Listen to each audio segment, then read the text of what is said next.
Hello. Hi, everybody. Welcome to the stream. Let's see. Oh, it is working. What a delight. Guys.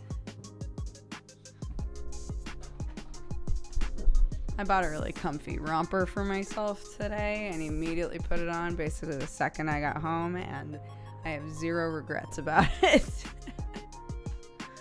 I have zero regrets. It's comfy.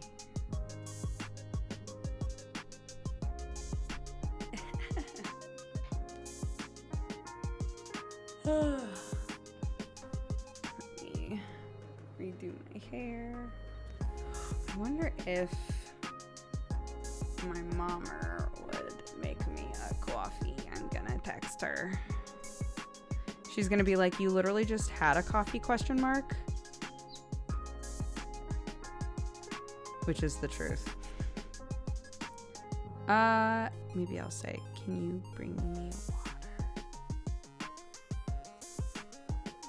Because I forgot. Water would be better. Water is what I should be drinking, you know? Comfy vibes, 100%. And then Clark was like, "Why did you buy yourself a romper?" I was like, "Because it looked very comfortable," and it is, and I am going to wear it for the rest of the day. And she was like, "But it has pockets." I was like, "It sure does. It sure does, homie." And she was like, "My romper doesn't have pockets." With the subtext of, "So what the fuck is up with that?" And I was like,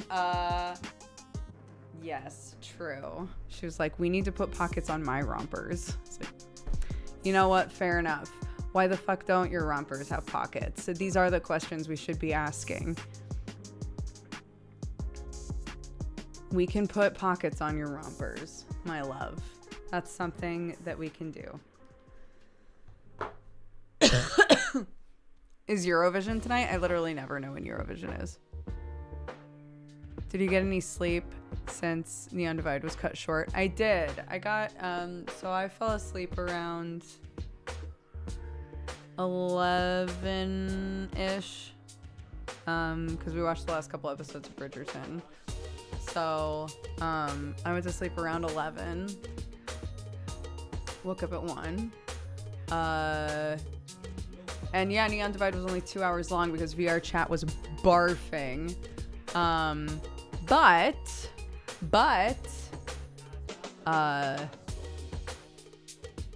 it's like, we were talking about it and we were like, but this means that in like technically one day, we are able to say that, we got to do 6 hours of stuff in one in-game day, which is great. So, yeah, so there's a bunch of, I have to make notes for myself though. I have to make notes for myself about what I was gonna be doing. Like, I made so many promises that and if I forget them, I'm gonna it's not gonna be great. Yes. Oh, you can push it open. Yeah, there we go. It's my mommy. Hi, everybody. Thank you, mommy. You're welcome. Hi. Mom. See you guys later. Thank you. Oh, if you can. It's pretty heavy, mommy. Never mind. I'll do it. I got this. Romper. I got this. Okay. That's my mommer, which I think literally anybody who saw us next to each other would know that that's my mom.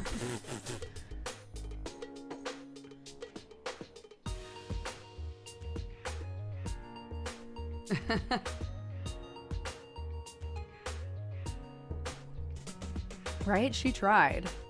I have to give her credit. She really tried to get that shut.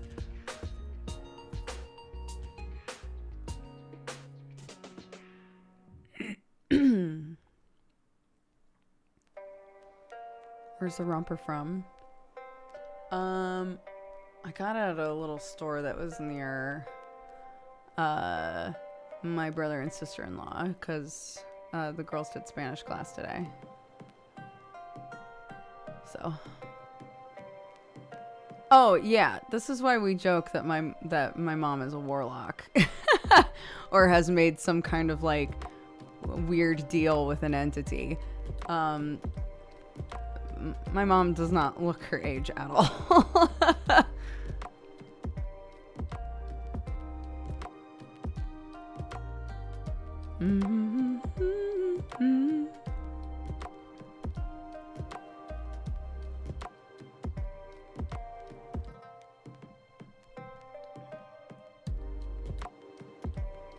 But yeah, we just like, because my mom is really allergic to dogs and the girls really wanted to play some more. So we said, okay, well, how about they continue to play?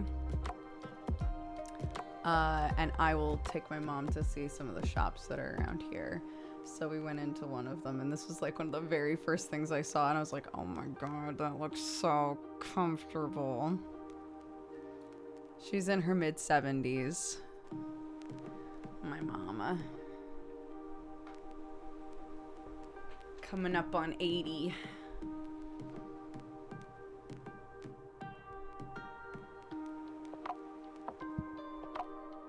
Yeah.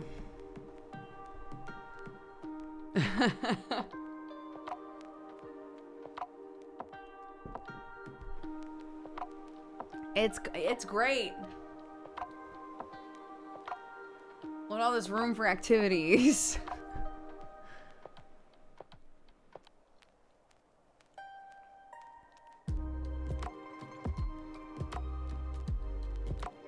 Yeah. Yeah, so I was able to get a couple hours of sleep before Neon Divide, and then a couple hours of sleep when it got called at 4. I hung out, like, just kind of like shooting the shit with people for a little bit, but not that long. I was like, I should probably just take this opportunity. If it's gonna end at 4, I might as well go sleep until Clark wakes up. She woke up around 7:30, so yeah, I got about 5 hours total, intermittent, you know.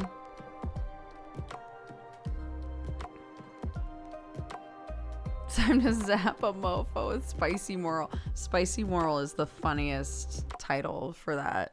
That's what Astro was working on my model.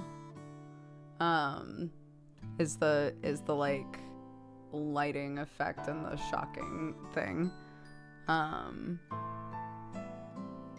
I still don't know where all of that's going, but the DMs made it clear, like, this is not going to go away super quickly.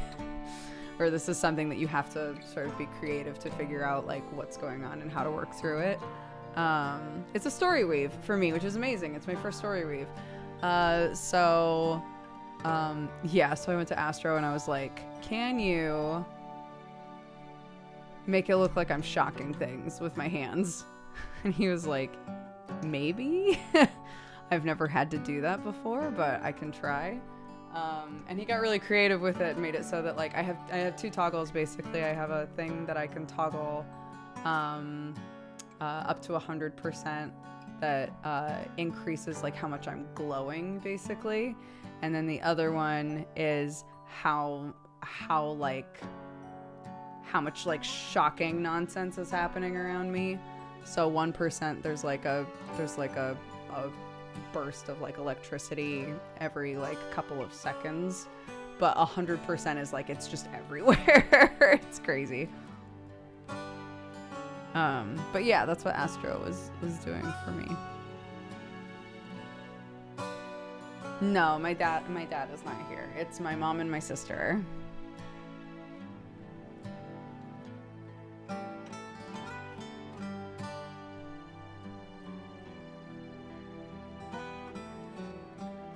The lightning spirit jellyfish are so cute interacting with Moral. I know, I love them. I think they're so cute. I think Advocat made those models. They're so cute. I love them. What happened with Bo? I'm a bit confused on that. Okay, so if you don't want to know like stuff that's going on in Neon Divide, I guess spoiler finger.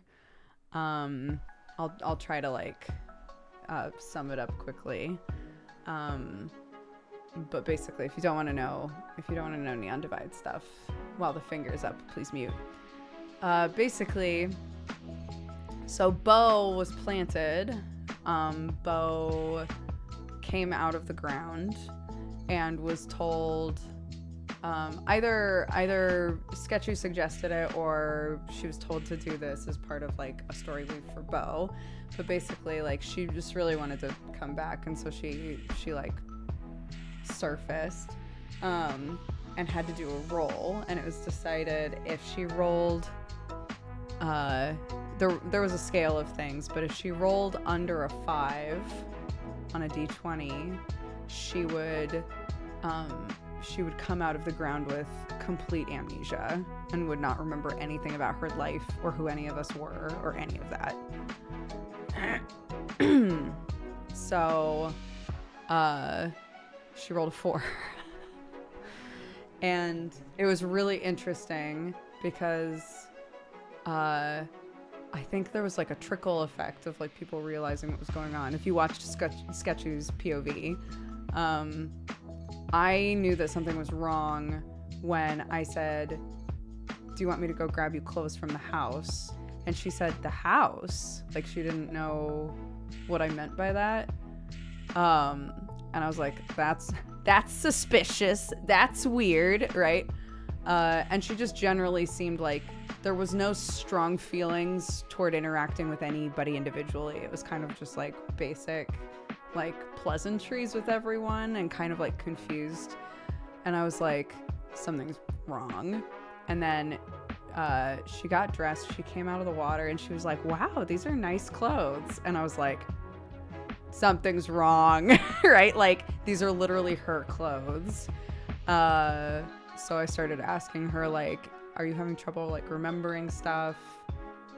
And came to realize through the conversation that she doesn't remember anything. She planted herself, came out of the ground, and now does not know a single thing. So I like took her, it was really cute, but like I took her around the house and she was like remembering, she remembered like which room was hers and stuff like that.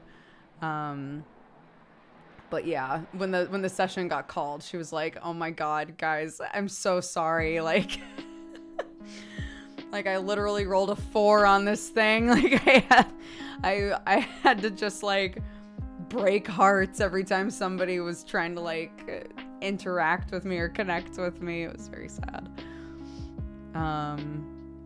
But yeah. And then Moral got electrocuted by a lightning spirit last session. And a lot of people got electrocuted by the spirit. Moral is the only one where it was described to me by the DM that it will not go away, that the electricity is not going away, that everything I touch is breaking if it's electronic at all, that if I interact with a synth, I like short them out, basically. And I was like, what the fuck am I supposed to do about that? And after the session, they were like, this is a story weave. This is like a thing for you to figure out. There's lots of different ways you can deal with it. But this is what's happening. Hello? Oh, it's a Watson. Hello, Watson. Anyways, so that's what's going on. Do you want to come in?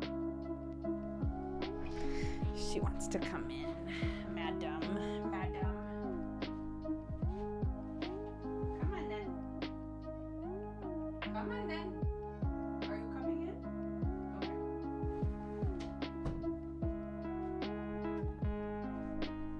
Ugh. Come on then. Come on then. Hi.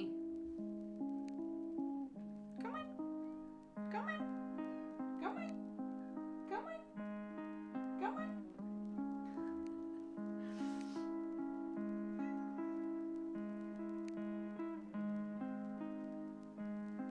Baby. Hey. Baby.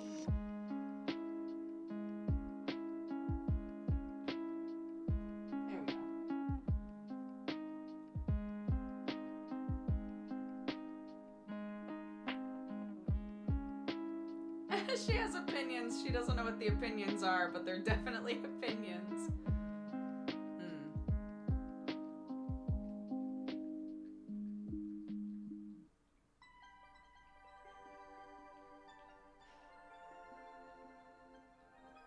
Hey, hey. Don't scratch up my new rompey. Hey, you didn't stay here. You didn't stay here. I'm just scooching us forward. Everything's okay. Come on.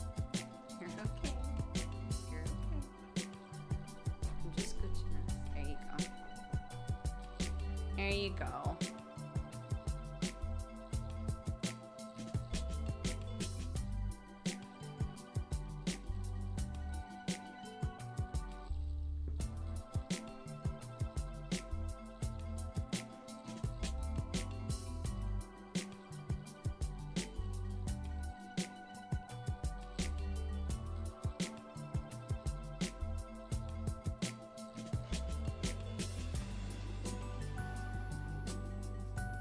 I guess this is my life now.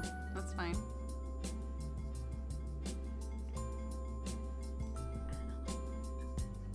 This romper's very thin, so her little claws ruin.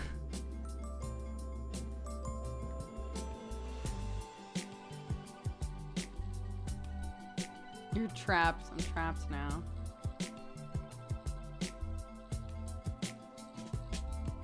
Is it grooming or is it for the salt? I don't know. You'd have to zip inside her brain to know that.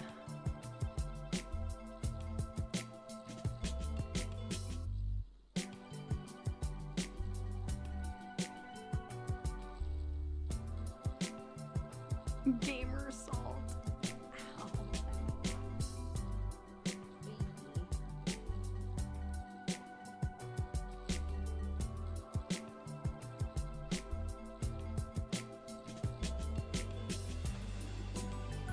Not her tongue. She's making biscuits with her little paws.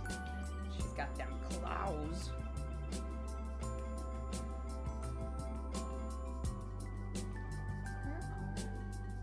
Like the clippers are literally right up here. And I could clip her nails really quick, but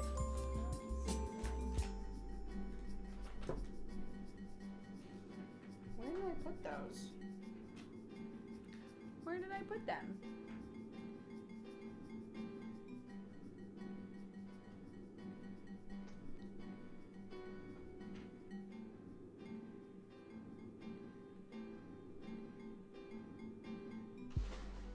Murder beans.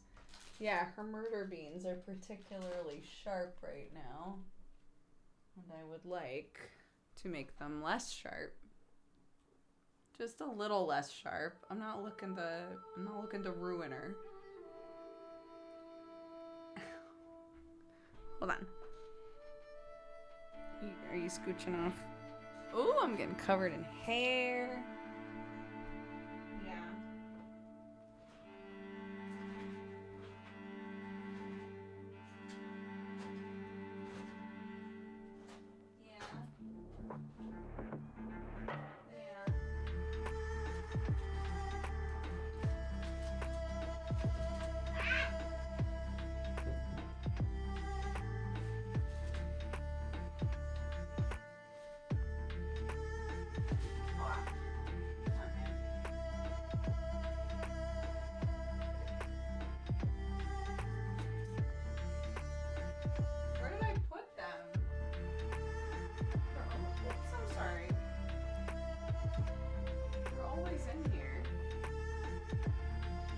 I'm not getting up and walking around just to show off the romper, but like, it's cute, so.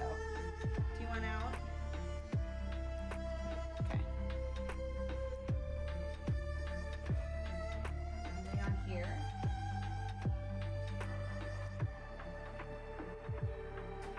No. Come on then. Love you, bye.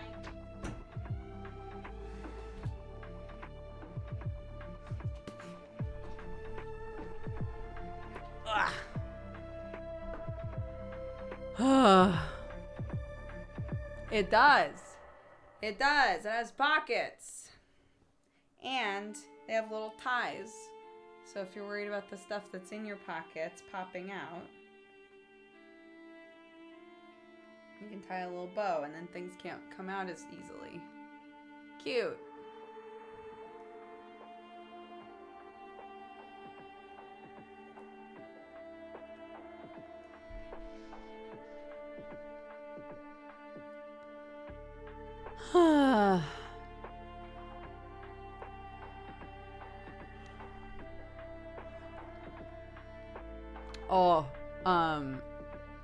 I have a romper with the same issue. I have a romper that I got at a thrift store a long time ago, and I think it's so cute. But it literally, when I put it on, it's like, I can't operate in this. Like, the point of a romper is that you can just vibe, right? The specific romper that I have, it's like, it is too tight in too many places. So I'm keeping it for, you know, when my kid eventually just shoots up and is the same size as me, which will probably be in like 2 years. And then, you know, Clark can wear it. Instagram only clothes. No.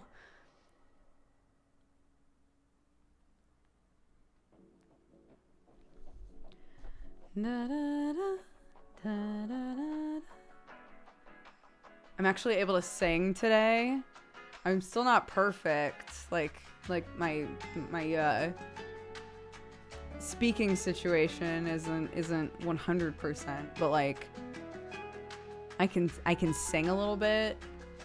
I do not sound nearly as Whiskey Dodger's gone. It's very sad, but I can sing again. So, you know, silver linings.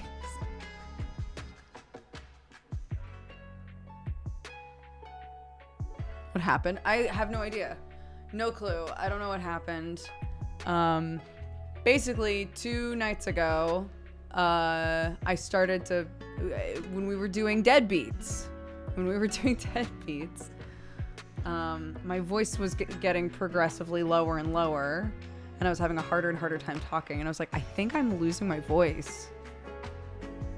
I don't know what's happening. And then when I woke up in the morning, I could barely talk. And for the rest of the day, even when I did talk, my voice was really deep, and I couldn't sing at all. If I tried to sing, just air came out. I was like, oh, okay. And then today, I was like, I hope we're all ready for husky moral, spicy moral, if you will. But waking up today, I didn't feel like, again, it doesn't feel like it's 100%, it's not totally fixed, but I can sing, which is great. But I have no idea why that happened. I have no clue why that happened. It's very strange.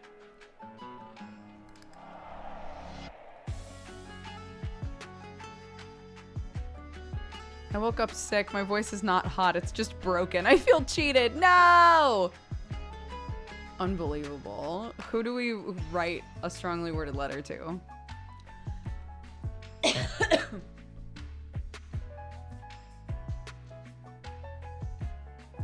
Yeah. Well, like, that was the thing, right? Is, like, Sam kept being like, maybe it's just you talked too much. And I was like, I talk all the time. I don't talk any more than I normally talk. What do you mean? I always talk this much. I don't think that's it. I don't think suddenly my voice can't handle talking. I don't think that's the problem. Some people were like, maybe it's allergies. I've never experienced allergies since moving here, but I have developed an allergy in the last year or so. Maybe maybe I've developed more. Maybe suddenly my body's like, you know what? We've had an entire lifetime of barely being allergic to anything. We're gonna go really hard now. So what I was saying was there are a couple of different like cleaners that I've used around the house that I've never used before.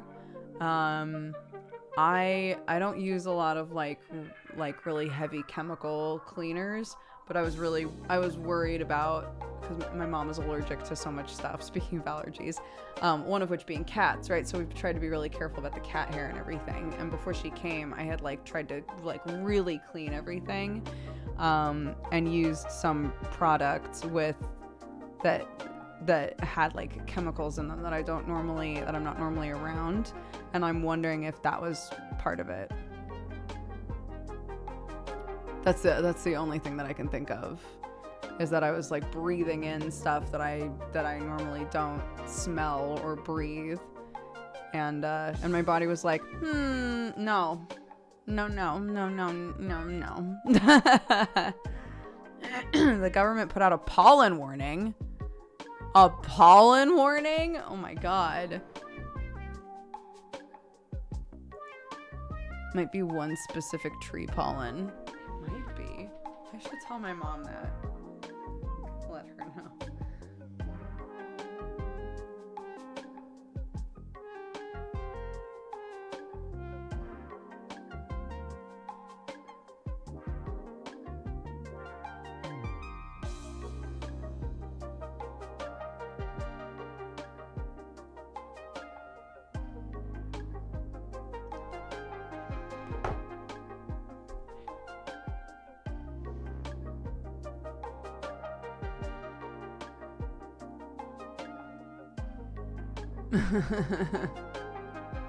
There's yellow powder covering everything here today. Pollen sucks. Oh my gosh. I don't feel like I've seen anything like that where we are.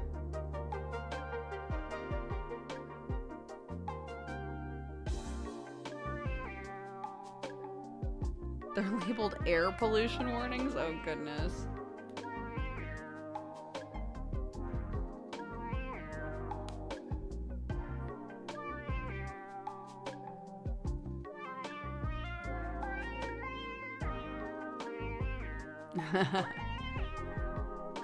Done. I know we're like 45 minutes in, but hey, better late than never. I'm gonna tweet and you can't stop me. I have a comfy romper and I want everyone to know about it.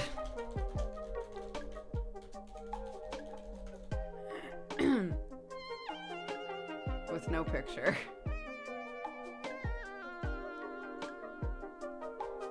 Outside is a myth. Don't.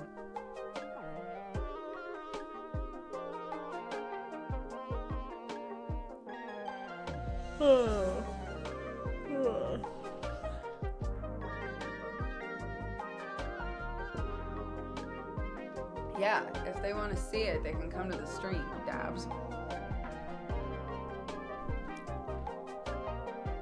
Put the link in the tweet, you know?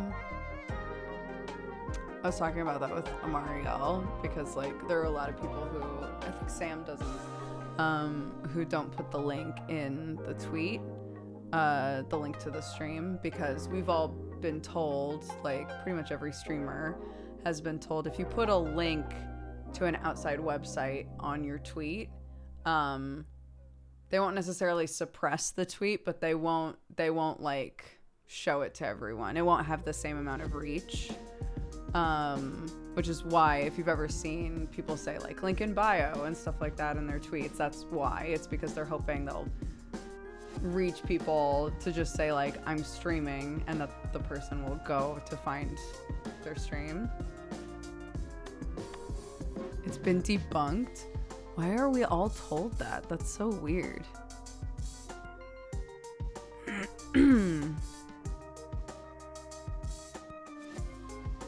But anyway, I was saying I still put the link in the tweet because it's annoying to me when there isn't a link in the tweet.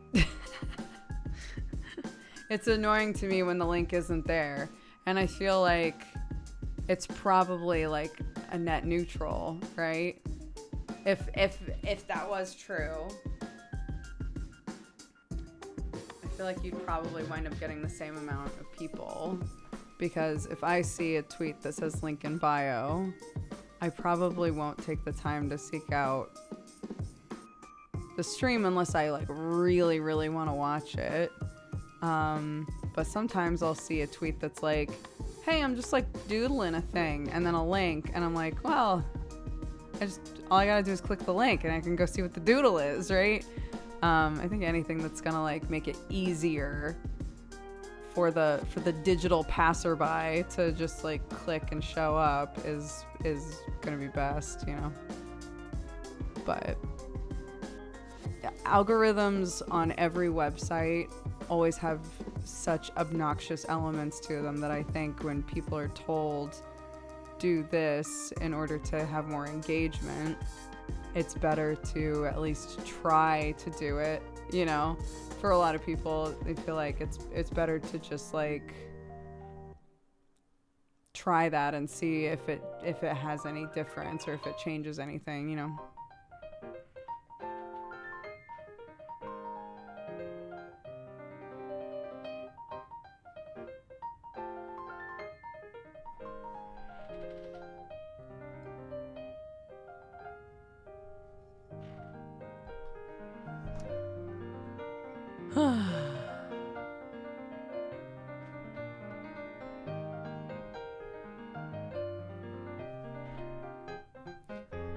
Better safe than sorry kind of thinking. Yeah.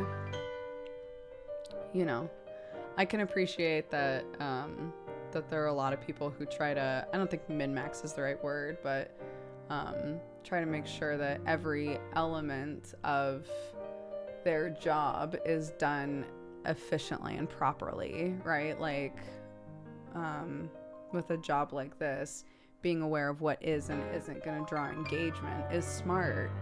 So if you're told, hey, doing it this way is going to keep people from seeing these attempts at drawing engagement, then yeah, I think a lot of people will try to do that.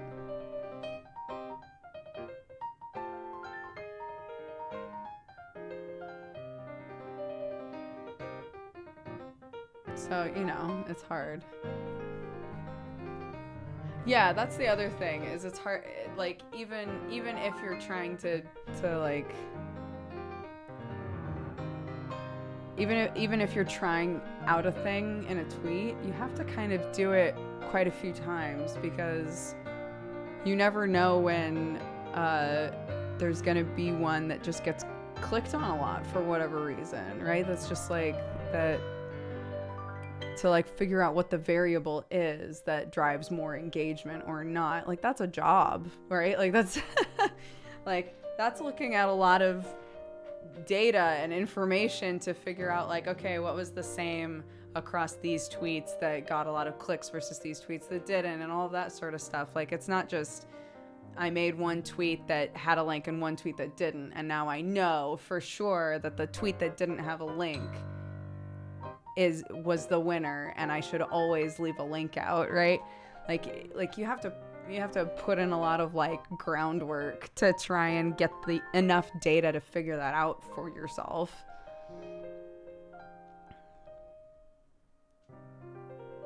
Hi Nick, I'm here for the romper.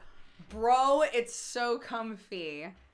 I went to a little store with my mom while the kids were playing, and I was like, homie, that romper looks so cute. And my mom was like, well, you know, hold it up to yourself because you're short. We'll see how big it is. And I held it up to myself and I was like, oh my God, I think it might fit me. I think it might fit me. This looks like it's gonna fit me. And it did. So here we are. Are we talking about algorithms, the bane of my existence? Yes. Yeah, well, we were talking about how, we were talking about the potential myth that a tweet that has a link that takes them off site gets less engagement than a tweet with no link. Did I say that right? I think I did. Did I miss the ND recap and mayor moral pronunciation? We're not deciding mayor yet. I know who I'm running against for mayor. What happened with Neon Divide last night, though, is we got 2 hours in, and there was a huge issue with VR chat where, like, I think it was like specific servers were freaking out, but like DMs couldn't get in, a bunch of players couldn't get in, and so we had to call it. So it was only a 2-hour session.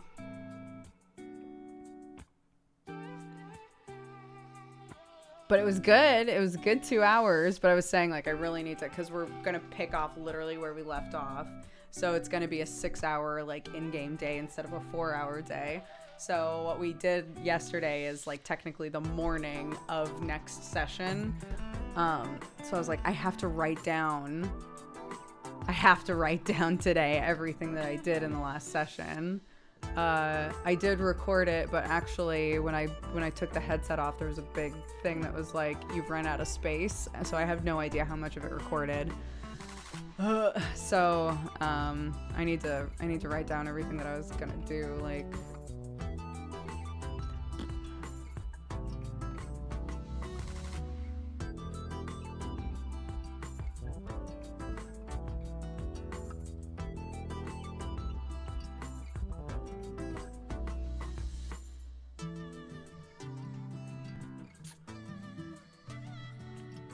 Whatever happened to Conk and, oh gosh, okay.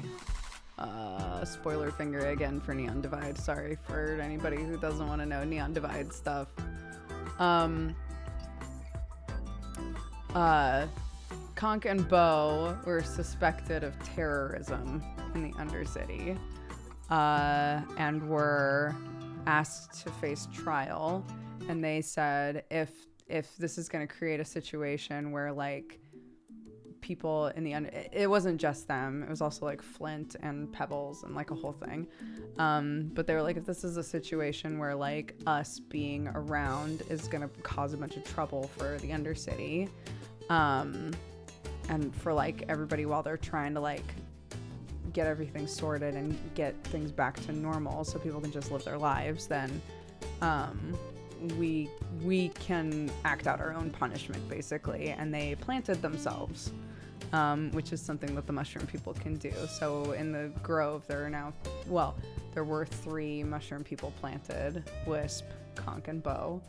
And Bo surfaced last episode, but made a really bad roll and does not remember a fucking thing about her life, where she is, who any of us are. She rolled a 4 on a d20, and anything under a 5 was complete amnesia.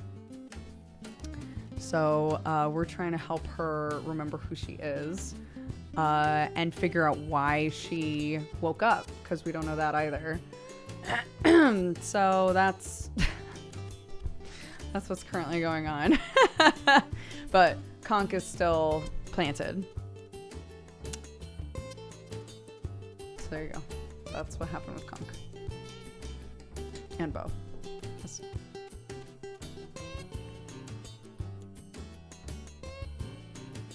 I appreciate the lore summaries. Yeah, I mean, these are things that happened just in the last few episodes.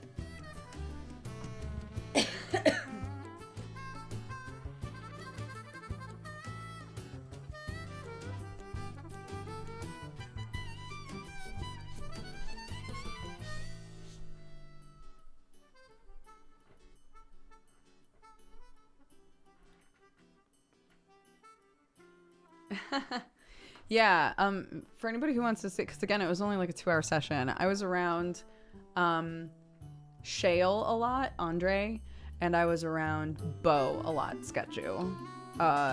Like the whole beginning of the session, I think somebody said the beginning of the Shale session was muted, like the first few minutes. But I was with Shale for a while I was dealing with the zappy fingers, and then I was with Sketchu for a while. I was with Nia a little bit. So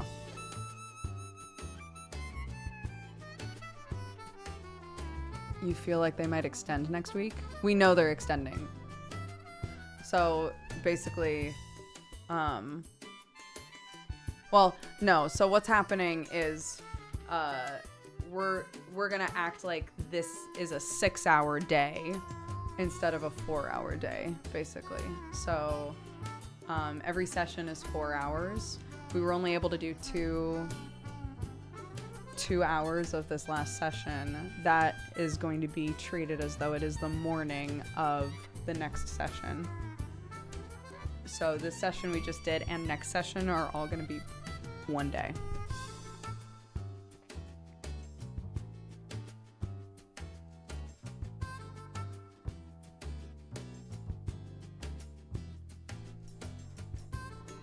No. Next week is still 4 hours, but the 4 hours plus the 2 hours from this session is 6, right? So there's 6 hours of time in this in-game day. We've done 2 hours of it. Next session will be the last 4 hours, which is why I was saying I need to make a list of everything that I said I was going to do or planned to do in this session, because I'll forget in the next week, you know.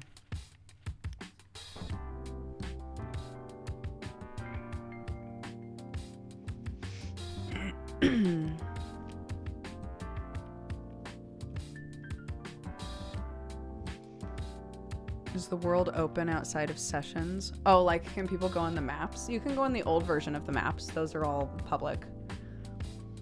So like the old Undercity map, the old Upper City map, all of that stuff, they're public maps that you can go to, yeah. Their current versions, though, are in-game, in-session only.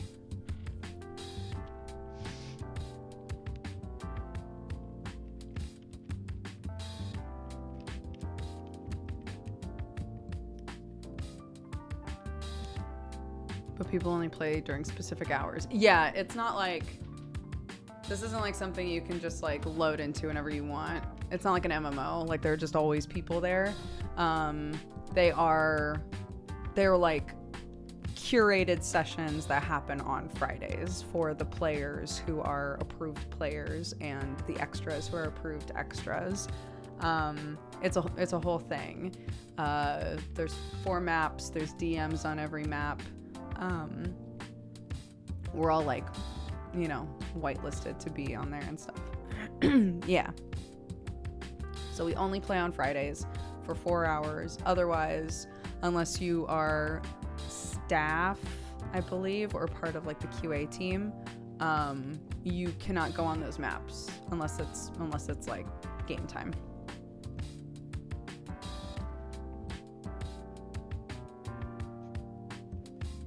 Think of it like a TV show. It happens every week at a set time. Yeah. How are the chickens? They're okay. Bergie is still broody and growling and doing all kinds of shit. So every day when I go out there to clean the coop, I'm trying to like kind of nudge her out of the coop so that she walks around a little bit and eats something. Some days she absolutely refuses, but most of the time I can get her to step out.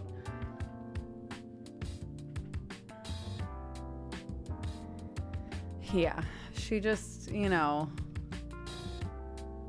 it's the time of year. She just wants to be a mama, and she does not like me touching the eggs.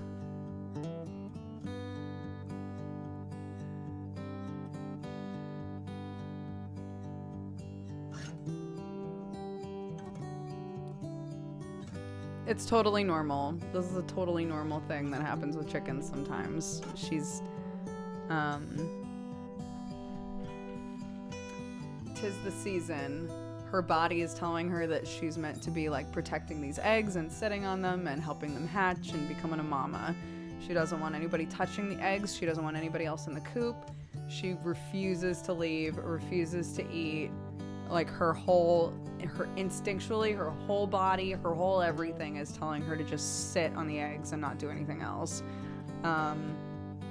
Fortunately, thank God, she and I have a good rapport, right? Out of the 3 chickens, thank God it's Bergie, because I am able to kind of like, you know, reach in, I can pet her, I can kind of like nudge her out, and she growls, but she's never like pecked me or anything. She just kind of like, she puts up with me, you know.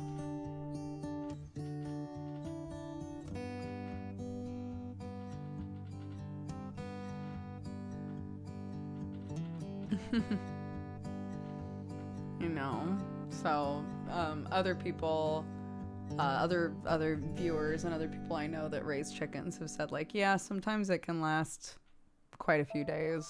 So I'm just glad that occasionally I am able to be like, get out, go drink water, please.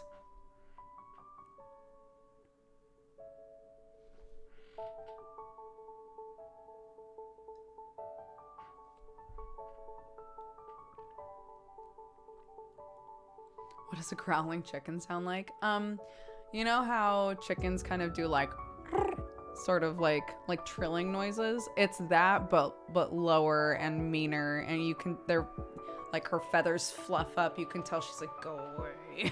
You know?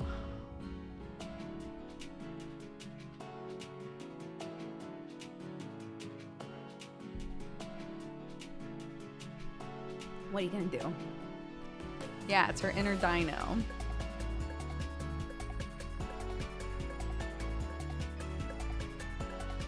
Da, da, da, da, da.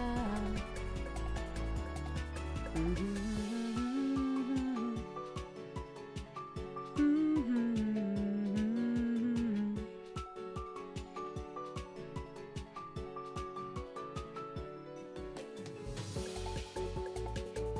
The old foul growl. It's the foul growl, exactly. That's exactly what it is.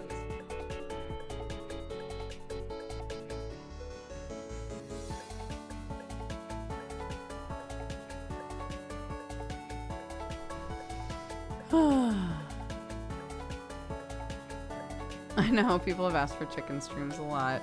I would prefer, because, you know, Sam and I are in the market for moving, for finding a place that we can buy, potentially. And when we do, I would love to get that really nice coop built.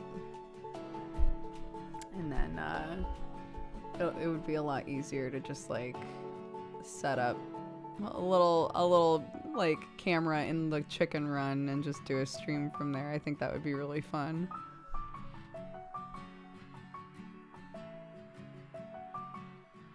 I didn't know you had an arm tattoo. Oh, yeah. This is a perfect outfit to show this off. Yeah. I have a whole thing. I got it all done at the same time. 2 different artists, which was crazy. But yeah, it's English roses, which were the like the sort of like main flower in my bouquet when I got married. So there were 2 artists that wanted to do like a combo piece, basically. And I said that I would really love to incorporate that flower, and that was the only thing that I really cared about, and I loved both of their work. And it turned out gorgeous, yeah. So the like color differences in the like geometry and all of that, I think are so cool. I love it. But I've said before to Nick, and I think on stream as well, like a lot of it, once again, I wound up with a tattoo where a lot of it I can't see easily. I'm like, I love tattoos. I want to be able to see them. So I keep being like, I want the rest of this arm to be all botanical. I think would be super cool. I would love for there to be like more plants, more bugs, more just like, you know, so trying to figure out like what to fill in these spaces with, I think would be fun. remember back in the day you said you wouldn't want a tattoo. I can't remember ever having said that. I already had a tattoo when I started doing YouTube. You might be confusing me with someone else, because I'm pretty sure I already had my chai when I started YouTube.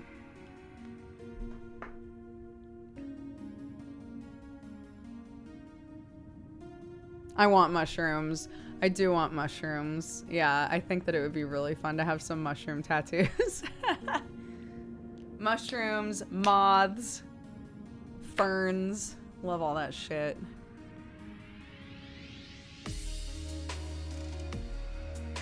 I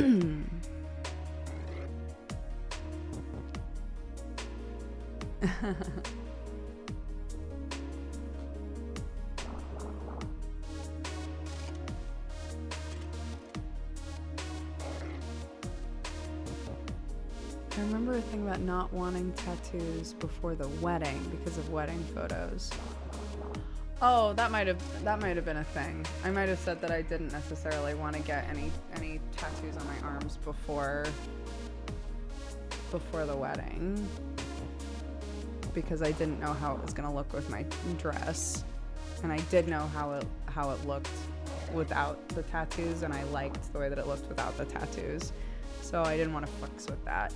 And then I was gonna get a big castle tattoo. If you'll remember, I had that all booked, and then I got pregnant, and I was advised, because like your body changes so much while you're pregnant.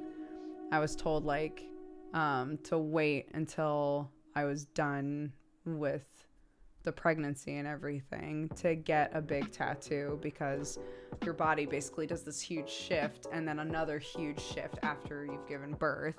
So they were like, you know, just for like placement and like what, you know, how you feel in your body and all of that sort of stuff, like it might be smart to wait. It's not necessarily that like getting a tattoo while you're pregnant is going to do anything to the baby. It's not that. It's just that, like, you know, if you're really particular about what the tattoo looks like on you and where it is and all that stuff can shift after you've given birth and your body is like reassembling itself, you know. So I was like, okay, I'll just wait. So I messaged them and I was like, I'm gonna rebook this when after I've had a kid, and I just never did.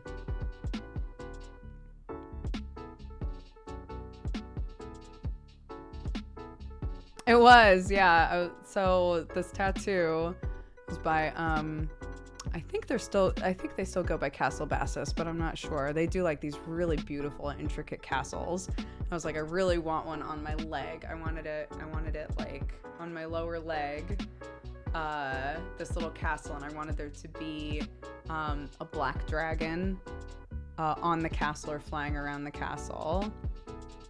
And that was meant to be a nod to Hiei from Yu Yu Hakusho, because Yu Yu Hakusho was my favorite anime growing up.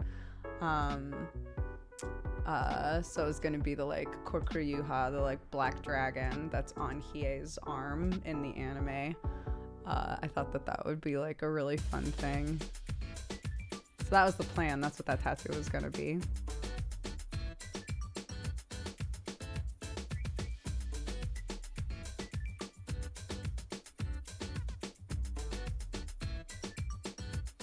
I'm getting dragons on my back this month. Aww. I've thought about, I know that not everybody feels comfortable doing head tattoos, but I've thought about getting, still getting a little black dragon maybe behind my ear or something. But you know what I keep seeing recently that I think are super cute is people getting vines on the side of their ears. I'm so susceptible to that shit. I'm like, that's cute. That's adorable. I love that shit.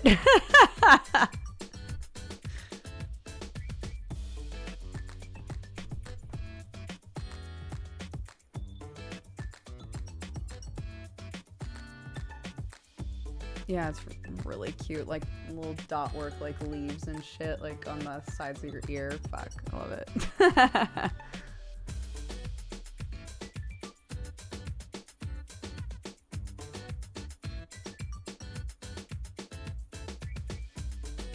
Yeah, my brother has one tattoo, and it's this gorgeous lute that's like right here on his arm. It's beautiful. I think it's such a cool tattoo.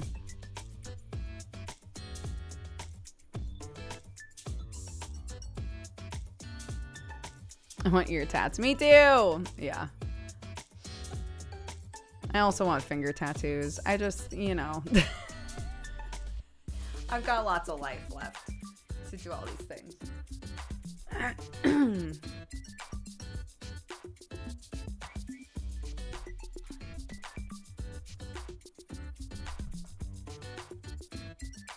Is on the arm with the machete scar. I don't think so. I'm trying to remember, actually. I am Jared.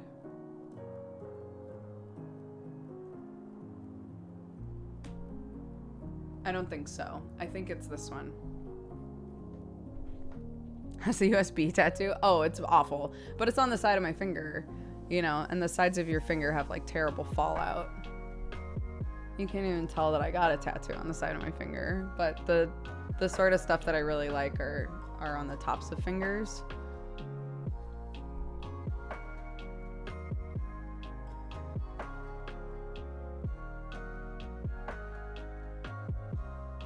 Yeah.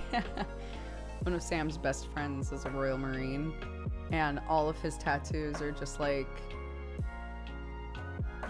such a grab bag of tattoos that just other Marines have put on him. It's fascinating.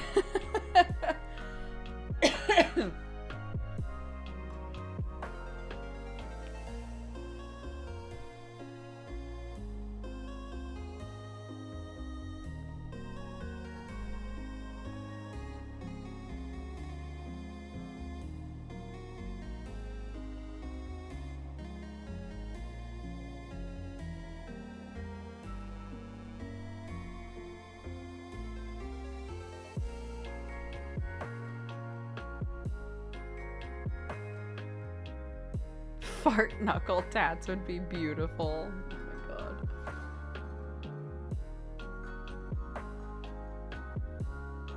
Oh my god.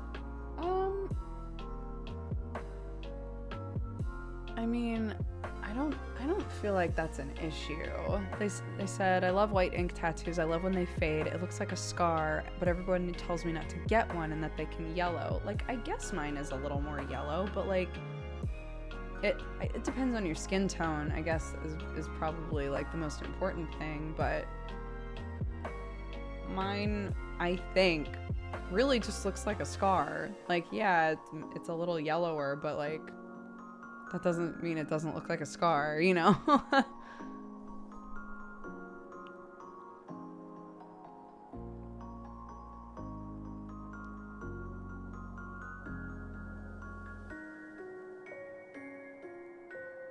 I did. Look, it wasn't a permanent tattoo that said fart on my neck, okay, guys? But it was there for a while. It was there for a while, okay? And I had to just live my life.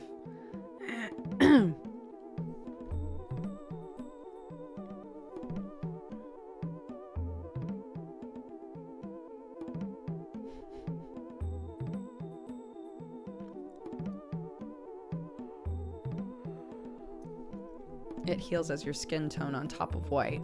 Oh, that makes sense. So I guess it would, like, the tone shift would be different for everybody, right?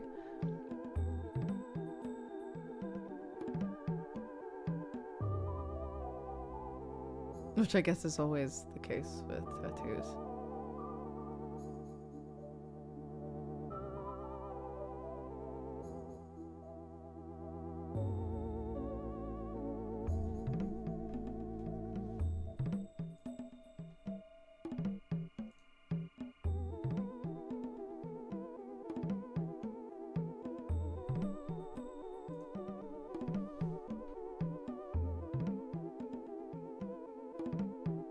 If you tan, it will yellow, but it should look pretty scar-like. Interesting.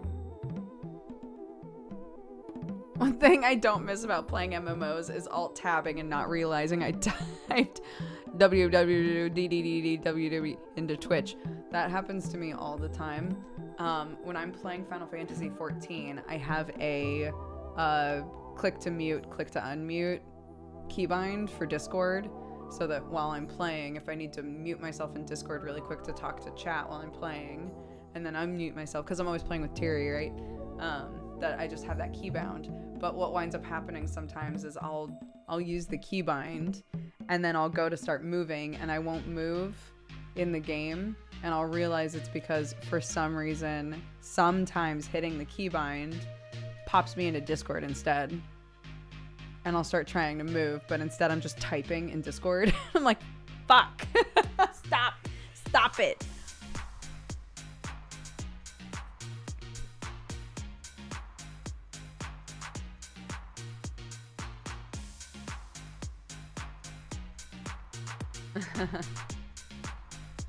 It's very silly.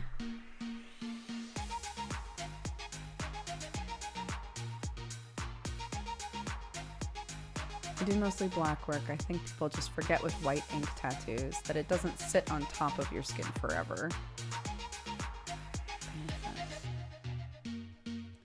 Ooh, Nick would have been so valuable. I mean, I guess we came to like lots of conclusions anyway, but we were talking about whether or not you would be able to tattoo a character that has regeneration. Like fantasy tattoos, basically. Like, how would you tattoo somebody whose body regenerates quickly? Would their body spit the ink out, and thus you would need to use an ink that is adjusted to keep them from regenerating? Or somebody was like, well, that's not how tattoos work. Like, the ink, if anything, it would like solidify the tattoo better than ever, because the ink goes in there and then the body just immediately regenerates over the ink. So we were discussing that. It was an interesting conversation.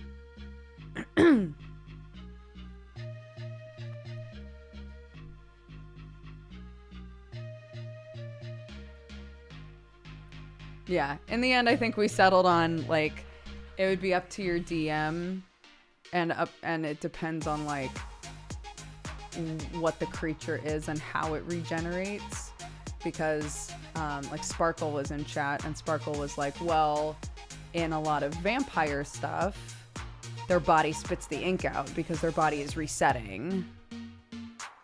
Right? Their body's resetting to like what they were before they got the tattoo.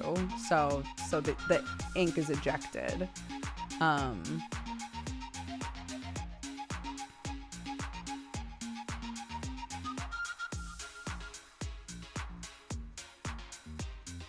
But like the example was that we were talking about initially was like, if I wanted my little punk mushroom to have tattoos, could I tattoo them?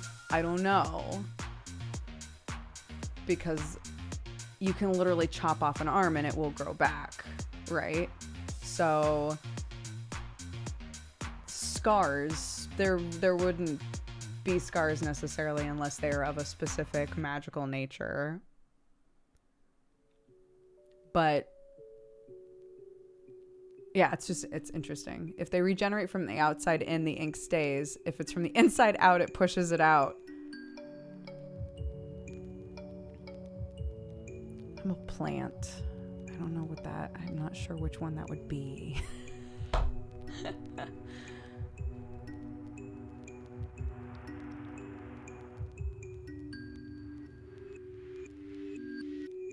Oh, interesting. I have a skin disorder that makes me produce a lot more skin cells than most people. So my tattoos are more faded than other people's. The ink seems to settle lower, but they are set. Interesting. That's very interesting.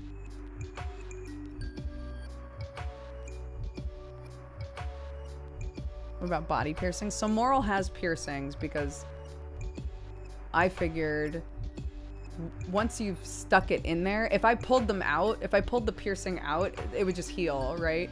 But as long as the thing is there and I don't pull it out, it would just stay there.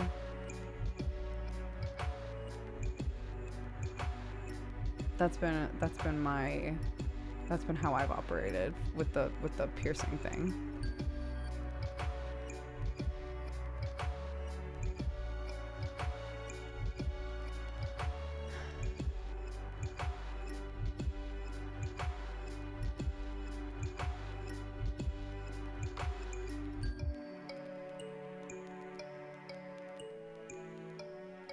Well, that's what I originally said. I originally said that the two things that keep the myconids from growing back are fire and acid. So if you mixed an acid with an ink, then that would keep them from regenerating the spot where the ink was put. But then again, then somebody was like, but you want it to heal because you need the ink to be trapped under the skin because otherwise it doesn't stay there. It's interesting.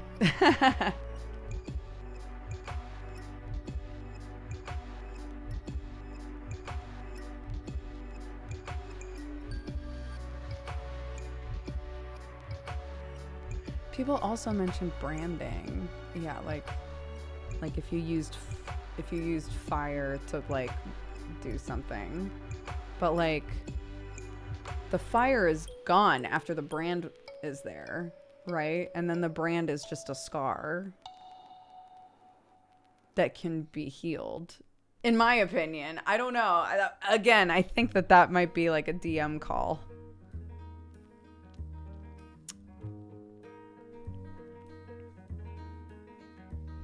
Instead of ink, Moral needs to get embroidered. That's very cute. If I was a cottagecore mushroom. I gotta run. Speaking of tattoos, bye Nick. I hope you have a good day.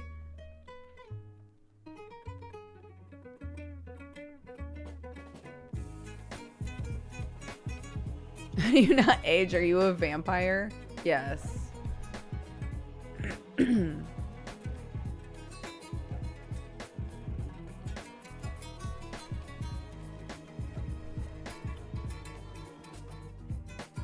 Can it heal or does the fire cancel out the regenerative power of the area?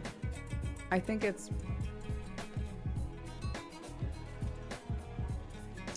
This is interesting.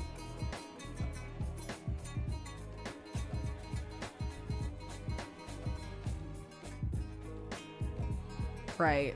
Because is it that any wound caused by fire can't regenerate on its own, and I would need magical healing? Is that what that means? In which case a brand would work.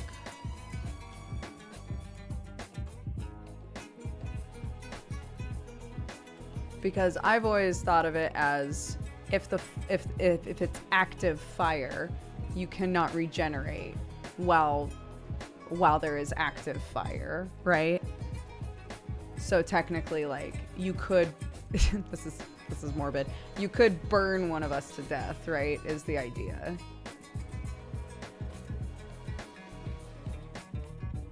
And we wouldn't be able to grow back fast enough or grow back at all while that's happening. But I hadn't thought about whether or not the implication is that a wound caused by fire will not heal on its own.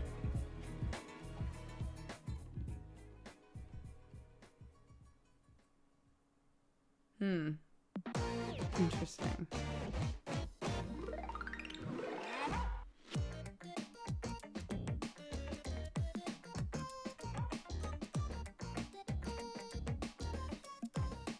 Yeah, we're talking about... we were just talking... Because my friend Nick Terhorst was in here, who is a tattoo artist. And so we were bringing up the conversation of like fantasy tattoo stuff. If you're a character that regenerates... would you be able to get a tattoo, basically? That's an interesting conversation for whatever reason.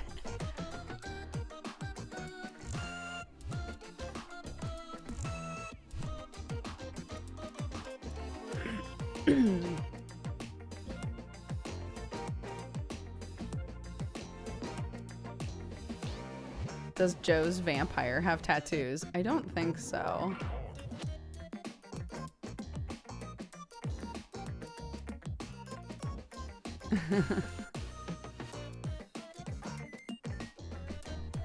But like, you know, have any of us seen Victor Cicero without a bunch of clothing on? No, not yet.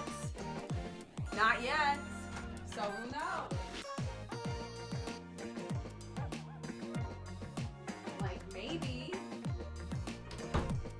But who knows? Welcome, youth.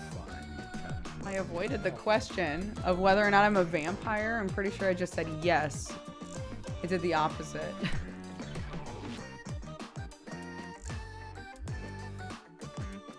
Arnar, thank you so much for all the gifted subs. Thank you, thank you, thank you.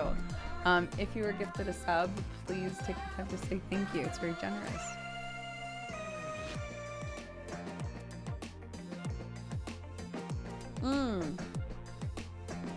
That's interesting.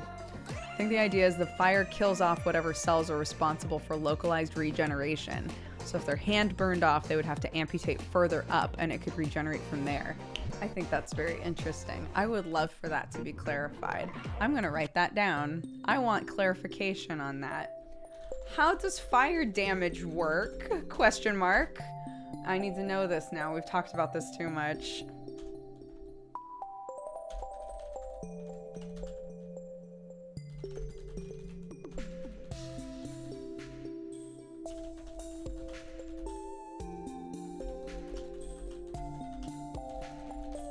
Okay. I'm gonna ask all these questions.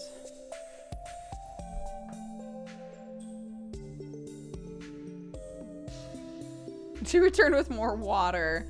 I'm imagining pre-filled glasses stacked up for instant return. That would be tight. If that's what was going on in there, if this was just a room filled with glasses that were already pre-filled with water, how extra would I be?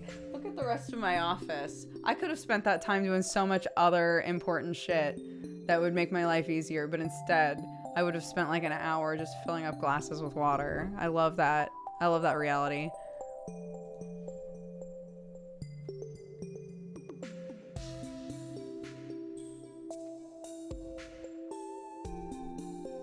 If my contents regen, what or how is it that Bo can't or hasn't regenerated the missing part of her cap? So, I believe that was like a necrosis situation. All of that was from season 1. So Bo's hand is all fucked up since season 1. And her mushroom cap is all fucked up from season 1. And I know that she was like hurt in a lot of ways by like zombies and shit. I don't know what type of damage that was or why it is that she can't, that is unfixable. I don't know what the lore is there.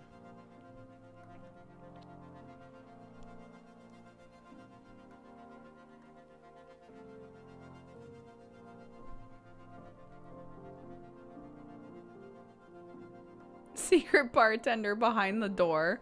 A bartender for water only. I love it.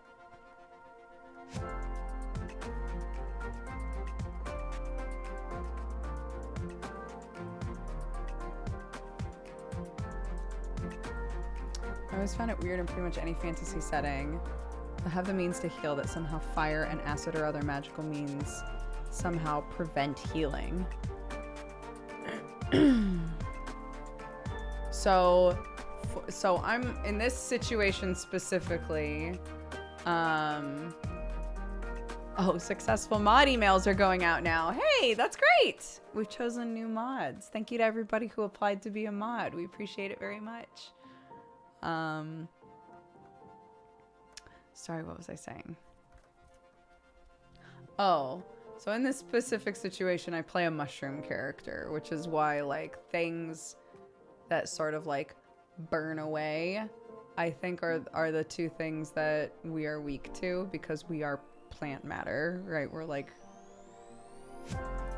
yeah.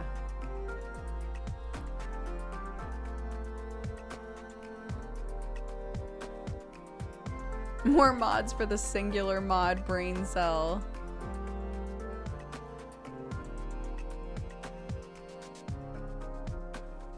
We're sending unsuccessful ones to those who are unsuccessful within the next 6 hours. Everyone should know. So thank you everyone who applied. You're all so damn awesome. Agreed.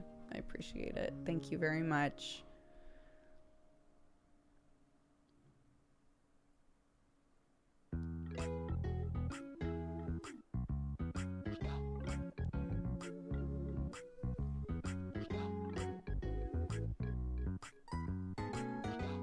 Oh, I saw recently Bo's cat became more manipulable to other people. Yeah, so that's a VR chat update. You might notice that there are more characters like petting each other and stuff. It's because we now have interactable elements of our models.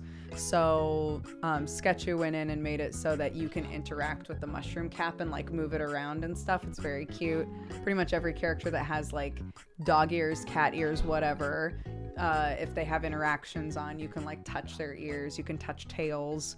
And fortunately, they have it built in where if you don't want people able to touch you or do any of that, you can just turn it off. You can literally go boop, boop, and it's off, and nobody can do that. But it's really fun for something like a VR role play, right?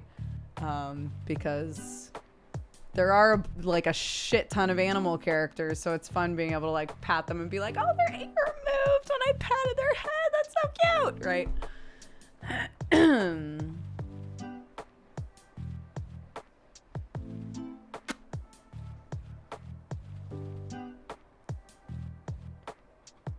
Yeah. So generally we've been told like, please don't grab people's tails for no reason and shit. That's annoying. But yeah. So you can move Bo's mushroom cap around because of a really recent update. That's people who are much more knowledgeable than me about how models work and all that stuff have been going absolutely bonkers, like coming up with really neat stuff that they can do. Again, that is not my area of expertise, so I don't know how it all works, but like there's really cool stuff like being able to basically toggle commands without needing to go into a menu. Instead, you can like have it toggled based on whether or not you are interacting with a part of your model. So an example that somebody gave was being able to like reach behind them. I think this is how Shale's sword is working. Reach behind and grab at a specific point, and then you have a weapon in your hand, right? So it like you have no weapon, but then if you reach and like grab in a specific spot of your model, you have a weapon now. Another one was a character that has like a toggleable goggles, and was like, oh, I can now make it so that instead of needing to like toggle the goggles on and off and like mime taking off the goggles, I can interact with the goggles, and if I interact with them, then they just automatically lift up. Like that sort of shit. Super cool. I think it's so cool that people are able to figure out how to do that stuff.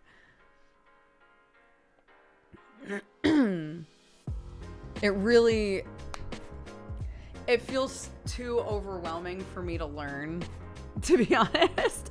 It feels way too overwhelming for me to learn. But like all of this stuff makes me wish so badly I knew literally anything. Literally any of this stuff, if I just even knew the basics. And like Kelly was so sweet trying to like teach me Blender basics, but I think I literally would need to like do one of those make a donut tutorials to just like, I would have to start from scratch to really like understand how any of this shit works. But like being able to even change minor things about moral without having to rely on anybody else would be so freeing. Because I'm so jealous of the people who have like really put in the work and put in the time and like learned how to do all of this stuff and are able to say like, oh, well, you know, my character's foot got run over by a car last session, so I'm gonna make it so that, you know, the foot is different for the next session, and they can just do that, and they just know how to do that, you know? Like, that's amazing. You do have to start somewhere, and I think that there's like a little bit of I need to be realistic with myself, right? That like I can't just hop in and like just know how to do the stuff that other people are doing, right? Like you know, they've been doing it for years, a lot of them. So you have to, you know, if I'm a baby, if I'm just starting, I have to just start from the baby tier, you know? So make donuts for the coffee shop. Oh my God. Here we fucking go. Yes, here we go.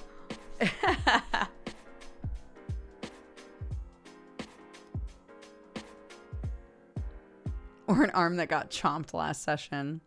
It's grown back now. It grew back already. How weird. Why is that?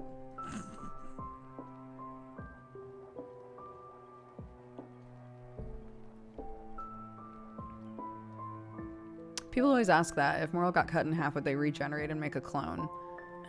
I don't think so. But I can't explain why.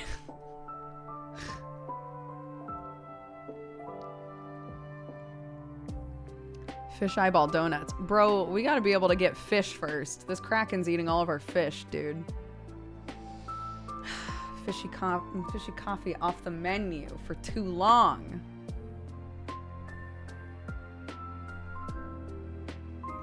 Yeah, so another thing that some people have is like the same sort of toggle that I have on Moral now for like the light effect and the electricity thing that's currently going on. And again, I don't know what the like end form of that is going to be, if I'm still going to have it in a while, but like because it was expressed to me it's going to stick around for a few sessions, I just had Astro add it on. But like it's a little toggle that goes up to 100, right? So it like grows in intensity depending on where I set it. And so some people will have damage things like that. So if their damage is set to 0, then they look normal, but like they can scale it up and their body will look more and more like messed up. Yeah, stuff like that, super useful.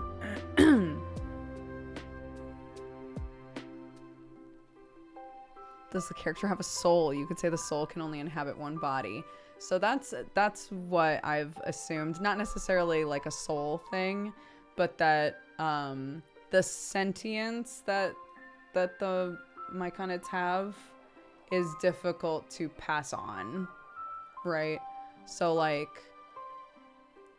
you know, when Moral or Bo or whoever else like cuts off a limb, no, it doesn't grow into another one because like it is not easy for the magic to create the sentience in the myconage, or there would be way more of us, right? Did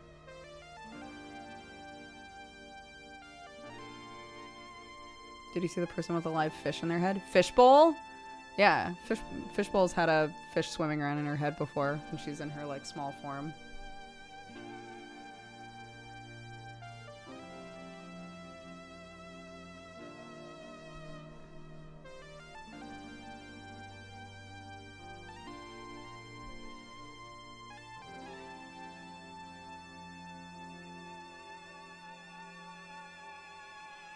Is Moral bioluminescent now?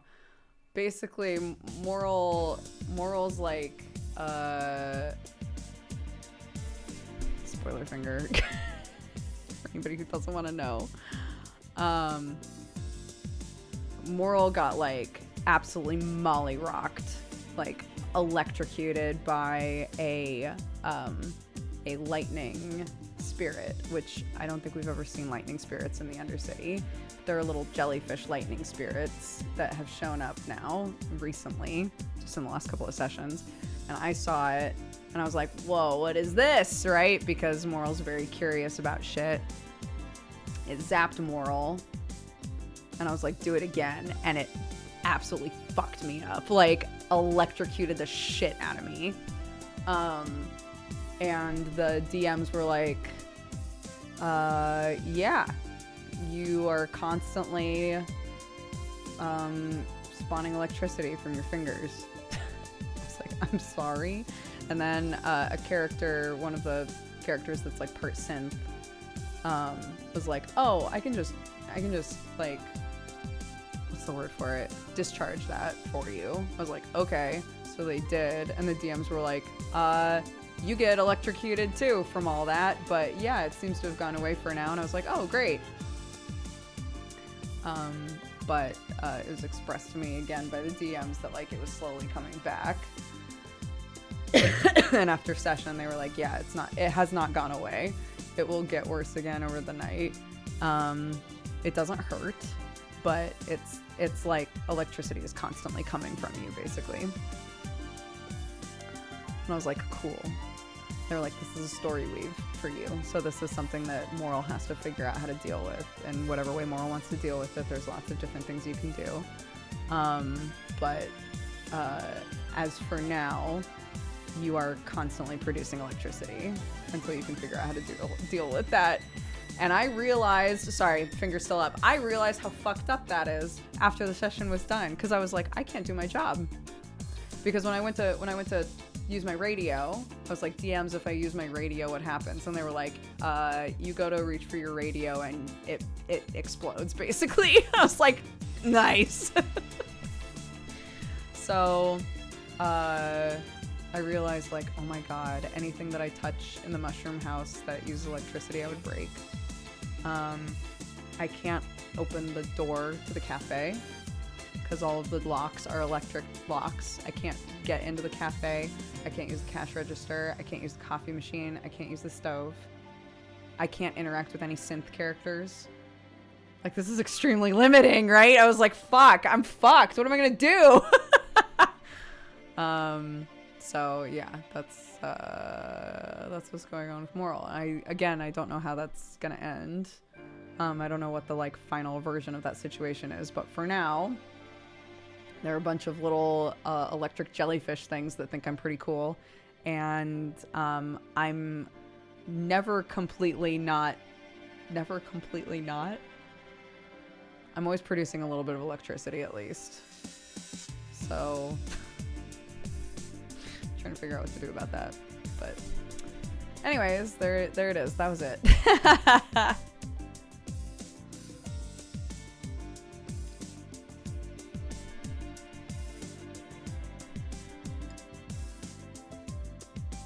Don't repeat what I said during Spoiler Finger. That defeats the purpose of Spoiler Finger, you goofball.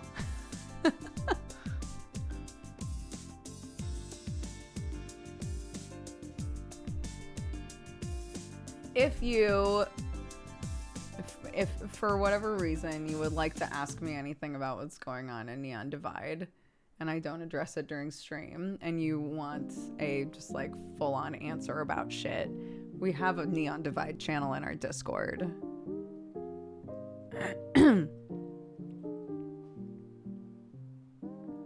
You can ask anything in there. I don't know, I'll answer it.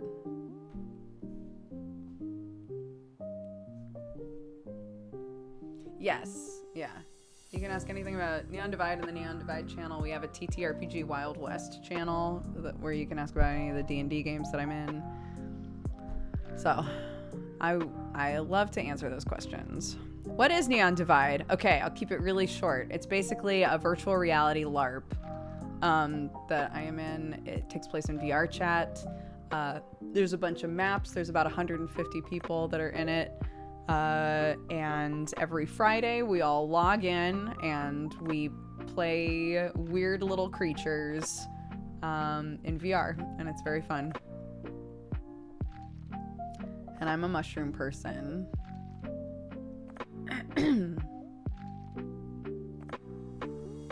Yeah, some of us are just funky little guys, you know? Yeah, this is my character. Hold on.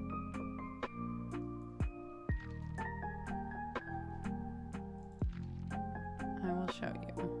This is Moral. This is my mushroom kid. Beep beep. So you see, they've got piercings, like in the mushroom cap and in the hair and stuff. But yeah, I've thought to myself, what if I wanted Moral to have tattoos? I don't know. Does Neon Divide have goblins?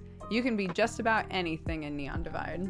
If you want to be a creature that no one has been yet, they'll be like, great, you're the first one to do that. You can come, we'll like workshop some lore with you about like where this type of creature is from, why you're here, all that sort of stuff. So like a lot of the characters are playing the first versions of stuff And so they were able to, you know, make up the lore for those creatures, which is super cool. Is the shroom hair like frills inside of a cap, essentially, like flesh with a hair texture? Yes.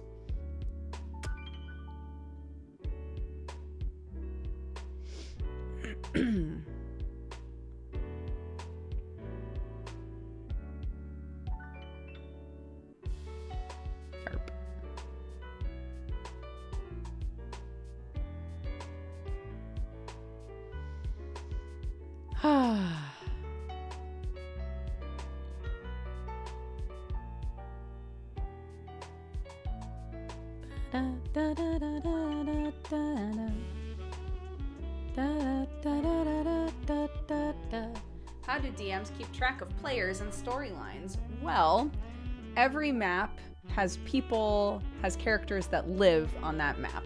So there can only be a certain number of like Undercity characters, a certain number of Wasteland characters, Row characters, Upper City characters. Those are the 4 maps.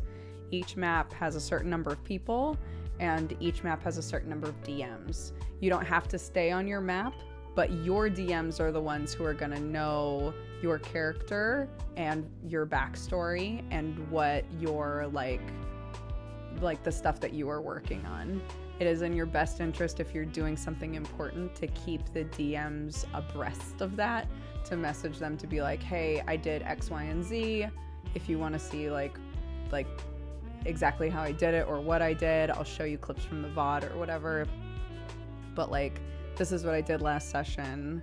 Or if they need to know like in the moment, you can ping them in game and say like, hey, I'm doing this right now.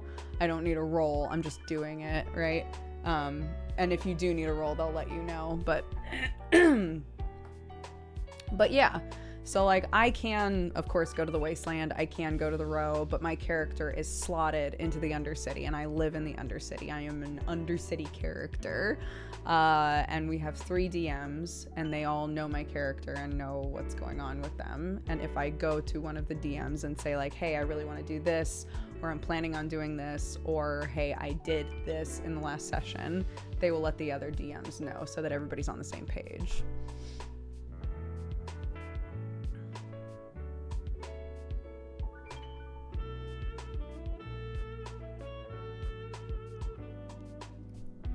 Like the streamer I know that's in the most like multiplayer role-playing games outside of maybe Brett.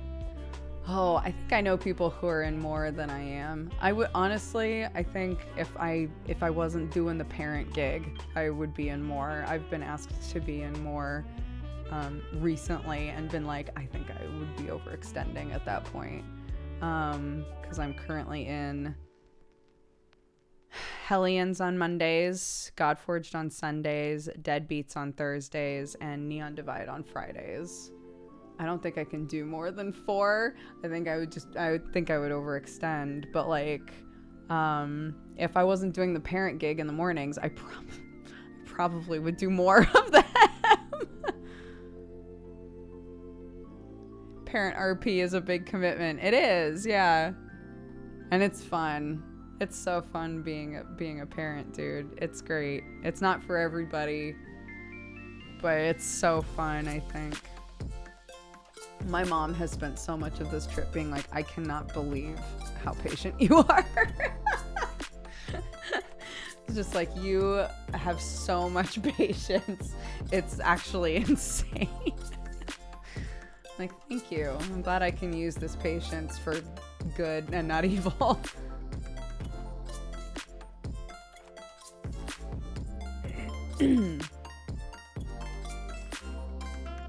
Hi, Visual. The ultimate RP is parenting. You know, it's funny. There's I've seen a lot of conversations going on recently about like how some parents are, I guess just to keep it using the same terms, how some parents are more like RP parents and some parents hate that shit. When your kid wants to play pretend, right? If your kid is like, okay, you're a dog and I'm a cat and we're animals now, go, right? That some parents hate that. Really, really hate playing pretend, right? And some parents love it and have a blast with it.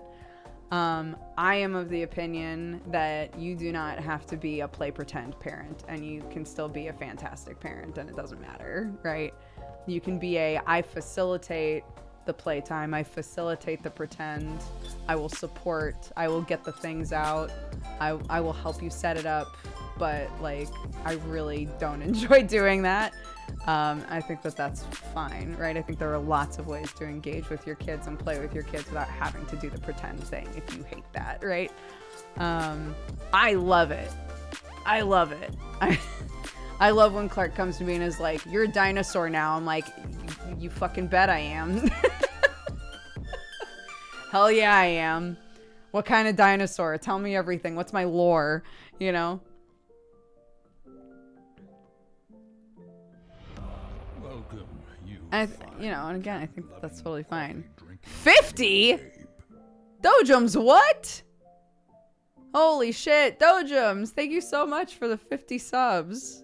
Holy shit. Thank you. God, if you were gifted a sub by Dojums just now, please take the time to say thank you. Oh my God, thank you, thank you. Holy shit, look at all of those. My chat like bugged out. So it said that you were gifting 50 and then suddenly it was like, and here they are. I only saw like 2. My grandmother told me straight up that she had a hard time playing with me as a kid because she couldn't do pretend. I don't think parents should have to, you know. Hi, Summer. You were saying that my mom heart needed to hear it. Yeah, that's just my opinion. I think that there are all different types of parents, and I think there are just so many awesome ways that you can engage with your kids. And if pretend makes you miserable, like, I don't think that you should have to play pretend with your kids. I don't think it should be the end all be all of like playtime, right? Is that you are playing pretend with your kids. There's all kinds of shit you can do with your kids, and you can be super supportive of pretend and playing pretend and RP and all of that sort of stuff. Like, if that's what your kid wants to do, you can be super supportive and fun with that without having to be their dog. And like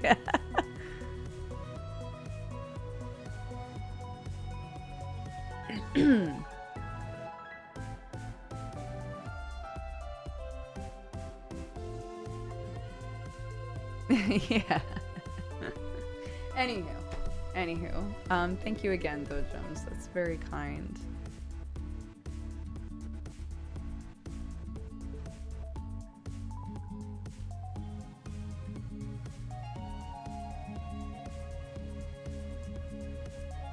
And I found that on the days where my battery's really low and it's kind of hard for me to do the like, sure, you know, I'll be the actor in your weird play, Director Clark, you tell me, you know, what it is you need from me. If I find that I don't really have the bandwidth for that, and sometimes I don't, I try to do a lot of like, okay, I'm doing this task right now, my darling, my love, I'm doing a task right now that I need to get done, and I'm going to focus on that.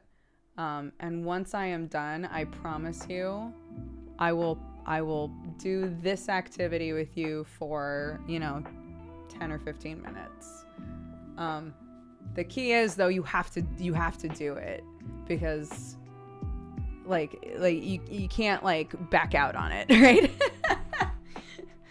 You like focus on what it is that you're doing, and then say to yourself, okay, for the next 15 minutes, I'm gonna play the shit out of this part for my kid, right? Or like I'm gonna play dolls with all my heart, and do exactly what I said I was gonna do with them. And then after those 15 minutes are done, I'm off the hook to go do something else. Like if I need to get out of Dodge, I can do that, right?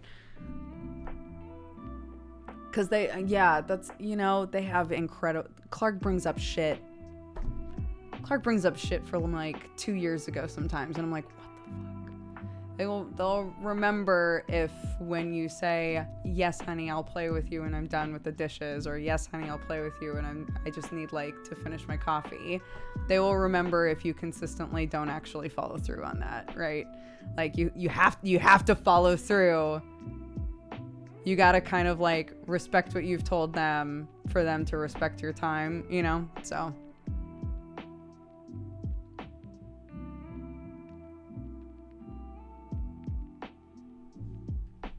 that's a good point too. Tully said from a parent standpoint, in my opinion, voicing when you don't want to do something in a mindful way teaches them how to do the same, because I don't want my kids forcing themselves to do stuff to please others, and boundaries matter at any age. I agree with that. Absolutely.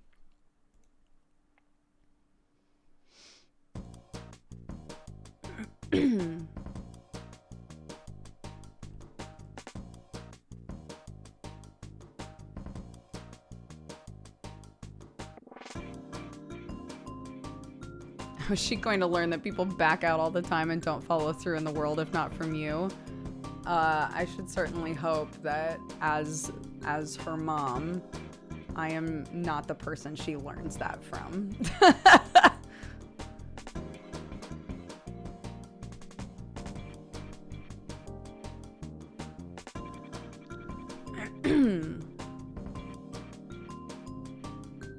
I remember once I walked in on my mom all dressed up in silly costumes playing with my nephew. Oh my god, I have like a core memory now of playing police with Clark.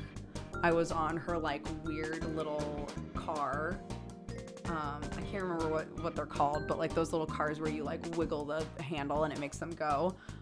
Dressed completely up as a policeman with a whistle in my mouth and sunglasses on, just like desperately trying to get this car to go through the kitchen, blasting out the whistle, and my mother-in-law walked in and she just doubled over like, what the fuck is going on in here? And I was like, I'm a police officer, okay?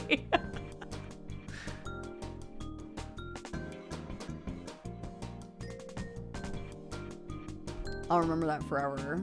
The timing was incredible. I just like barreled around the corner right as she opened the door. I was like, hey. Yeah, don't worry about it. Don't question it. This is my job now.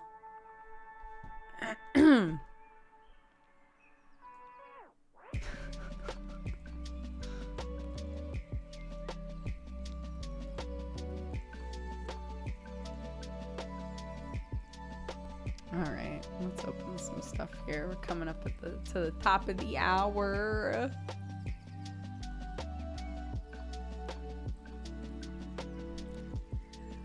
I wanted to say I got into D&D thanks to you, and I'm having my very first serious session tonight. That's so exciting. I hope you love it. How great. How lovely.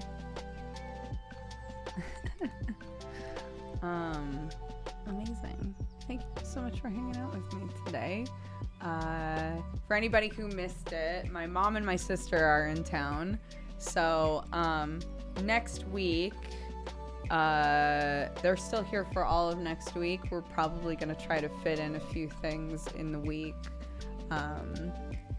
So along with my streams, some of my streams might be shorter. I might cancel a stream in the week. We'll see. I just want to make sure that I'm making the most of my time while they're here. But obviously they have expressed to me, like, don't feel like you need to not work. Like, you should absolutely still do your job, which I plan to. So, yeah, we might have, the streams might be a little bit jumbled, or they might be shorter or whatever, just so that I can do both, so that I can work and also spend some family time, because it's the first time that my mom and my sister have been able to visit me since we moved, which is crazy. So I want to make the most of my time while they're here.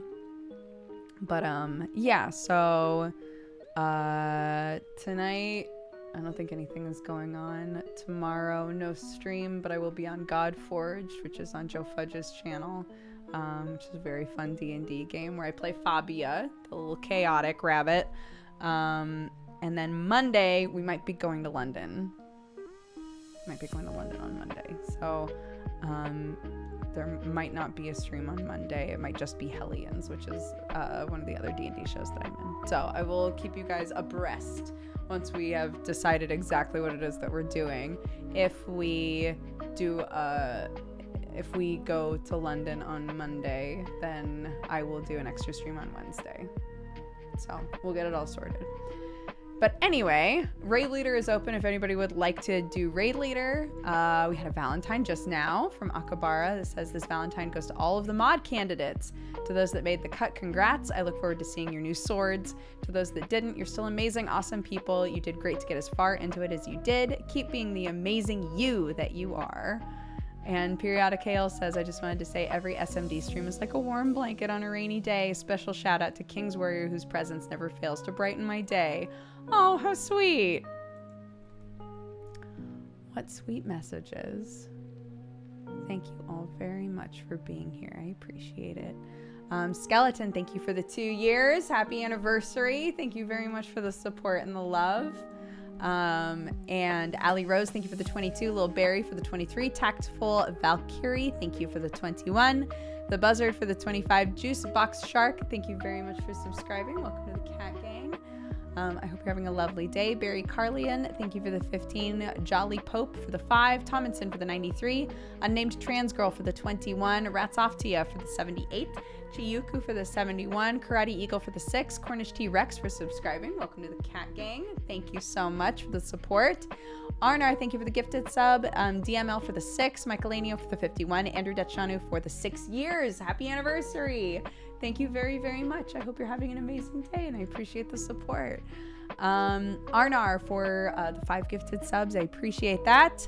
Pops Cockles for the 38. Dino for the 58. Homicidal Luggage for the 2 years. Happy anniversary. Thank you so, so much for the 2 years. I hope it's been a good time with us.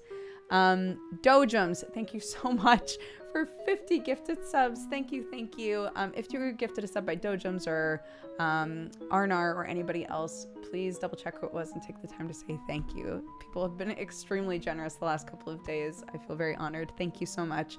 Zero Zapper, thank you for the 28 months. Kelchi for the 61. Dojums for another gifted sub. And GK Gamer Fan for the 56. Thank you so much. Jonathan Ong, absolutely. I would love to raid Jonathan Ong. Wow, that didn't work. What's up? What's going on here? There we go.